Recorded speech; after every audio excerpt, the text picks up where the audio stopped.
Hey there folks, welcome to Spectrum Pulse. We talk about music, movies, art, and culture. And today we're finally going to be talking about the newest album from Julia Holter, titled Have You in My Wilderness. You know, it's so easy to forget that not everyone listens to everything, especially when you're not on the internet. I mean, it's a bizarre thing to think about, especially when you live in a city like Toronto, and you hang around a circle that likes to stay up to date on all the musical trends of nowadays, and where it's all the more pronounced online, where anything and anyone can build a following, and I'm expected to know about all of them. But I'll tell you a story. I was leaving a meeting at my full-time job about a month or so back, and I said I was gonna go listen to some Kurt Vile as I was leaving the room, and I got blank expressions from pretty much everyone. I mean, this guy had been a fixture in indie rock for the past decade in multiple groups, and nobody in that meeting room knew who he was. And there were people my age there. You'd think they might know. It really throws into stark relief that so many people will only listen to the radio or a few personal favorites and not go beyond that. And while I could brush that off by saying, well, I listen to a lot of weird stuff that's off the beaten path, I bet though, if I played some of the music off of that most recent album, it'd be easy enough to like. It's not that inaccessible after all. Bit off the beaten path to be sure, but if the money or push was put behind it in the right time, I could see it easily getting a little bit of traction on the right stations, especially in Canada, especially nowadays. So fast forward to me listening to Tragedy, the debut album from Julia Holter, reportedly inspired by the Euripides play Hippolytus, an atmospheric project that utilized overlapping soundscapes with absolutely no regard to conventional song structure or hooks. In other words, far less accessible and the antithesis to modern radio, the sort of music that's just as difficult to describe as it can be to enjoy, especially if you're coming from the mainstream, and I would understand if nobody knew who she was. And yet, there was something oddly beautiful about that album and its brilliant control of atmosphere and mood that I really appreciated. I wanted to hear more from her. And yet, ever since Tragedy, every subsequent album from Julia Holter has been stepping towards more conventional definitions of songwriting. First with the gorgeous and pretty damn excellent Ecstasis, and then a year later with the even better, more intimate Loud City song in 2013, a tribute to the golden age of Hollywood music from 1958's Gigi. And the more I delved into the gleaming, elegant melodies and the impressively textured production and the impressionistic yet surprisingly potent writing, I realized something that I'm sure will piss a couple of you off. This would be what Lana Del Rey would sound like if she knew what she was doing. If she avoided wallowing in her own melodrama and simply worked on polishing her vintage sound into something that could bring the past to life now instead of just revisiting it and wallowing in it. Granted, she probably wouldn't have the same pop appeal, but with every single album, Julia Holter was proving that she could probably do just as well in that pop, mainstream, accessible world in the indie scene. And 2 years later, she's coming back to prove it with Have You in My Wilderness, her longest gap between albums and another release that's won her a ton of critical acclaim. So, is it all deserved? Well, honestly, on the first few listens, this was a gorgeously composed, beautifully performed,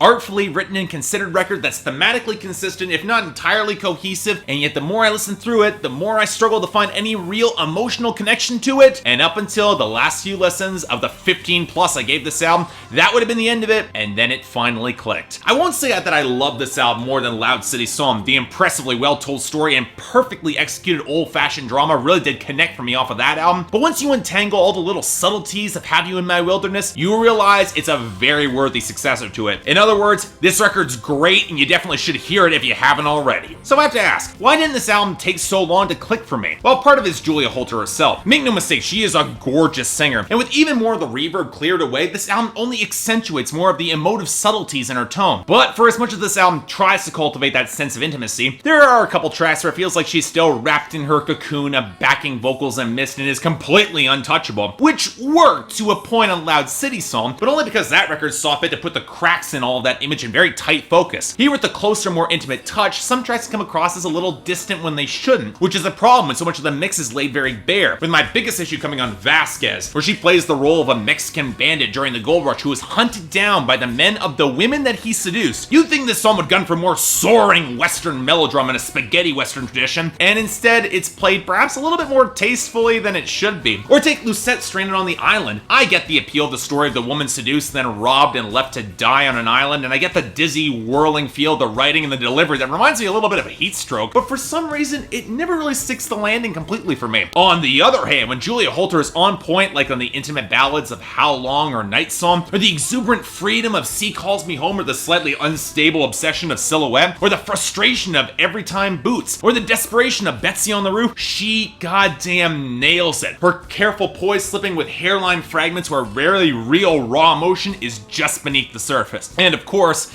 It helps that the instrumentation is doing a lot of heavy lifting here. And the fascinating thing is how on first listen, how simple so much of it comes across. Brittle keys, wiry bass lines, choppy strums, and the cushion of very classical strings to drive it all home. And yet with so much of the reverb and grandeur stripped back, initial listens led me missing the fantastically rich atmosphere of Loud City Song until you start noticing the subtleties. The manic sawing of the strings to end off Silhouette, the brittle groove on C Calls Me Home that breaks into a whistle and sax solo, that's almost kind of cute until you pick up the mingled fear and hope beneath it. The borderline rockabilly vibe of Everytime Boots reminds me a little bit of Lindy Ortega without a firm handle on that grip, which completely works given the subject matter, or the beautifully ethereal swell of the title track that completely nails the tragedy of thinking you have happy ever after in the palm of your hand even as it's slipping away. And make no mistake, the more melancholic and sad moments on this record are absolutely killer. The final piano notes on Betsy on the Roof, the mournful strings of How Long, the aching sadness of Night Song, they really came together for me. There are only a few points where I feel the production is a tad overmixed, like the perfunctory hand claps on Feel You, or the songs run a little bit long in their unstable breakdown, like Betsy on the Roof or Lucetta Stranded on the Island. And then there's Vasquez, where while I get what they were trying to do with the sax and the slightly chintzy tone over the chorus, it really doesn't have the grit to properly click with the subject matter, at least for me. But now we need to get into the meat of this album,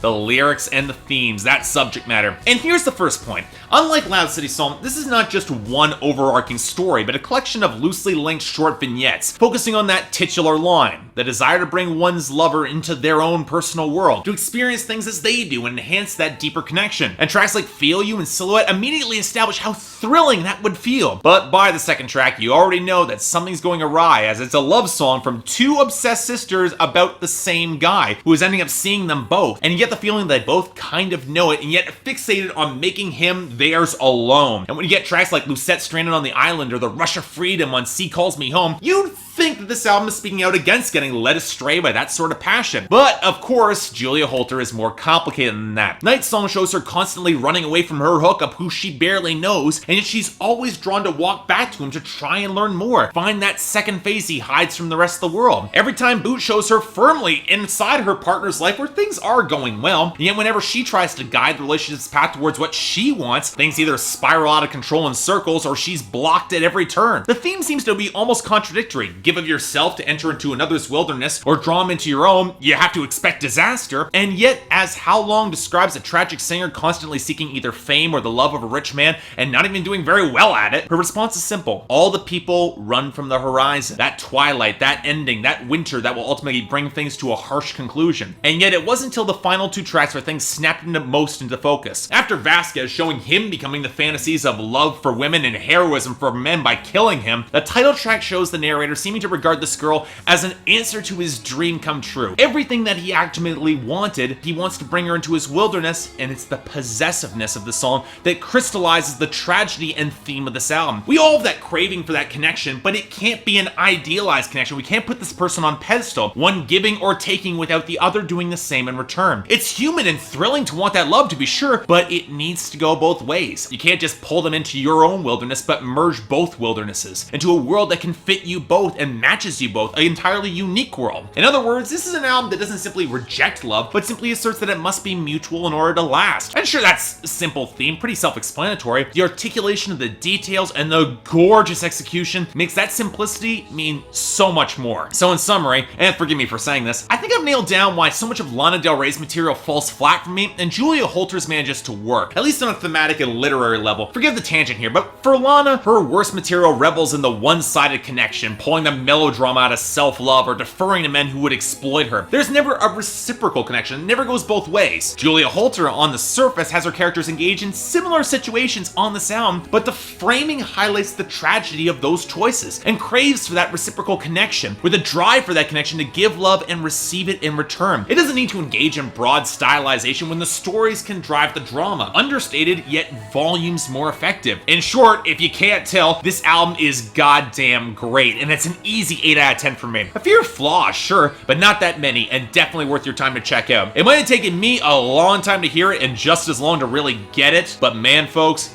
definitely worth it. Check this out. So yeah, thanks a lot for watching. If you'd like to like and subscribe, I'd be more than grateful. Anything else I might be able to do to improve my presentation, or any other albums coming out that you want me to take a look at before the end of the year, I will try to give them a listen. Till then, I'm Mark, you're watching Spectrum Pulse, and I'll see you next time.